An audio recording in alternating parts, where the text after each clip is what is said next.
Hello guys, পেয়ারা মাখা করার জন্য আমি গিয়েছিলাম ছাদ থেকে পেয়ারা পাড়ার জন্য।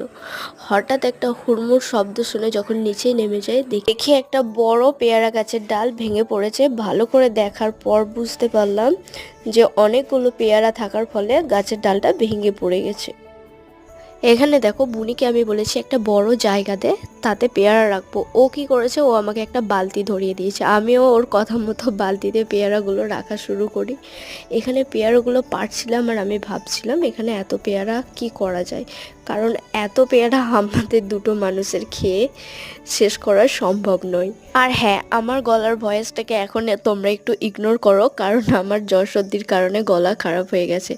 আর এখানে দেখো, বুনি আমাকে যেই বালতিটাই পেয়ারা রাখার জন্য দিয়েছিল, অবশেষে দেখো সেই বালতিটা ফুল ভর্তি হয়ে গেছে। এমনকি বালতিতেও ধরছে না, আরও একটা জায়গা লাগতো পেয়ারা রাখার জন্য। আমি এগুলো বাড়িতে নিয়ে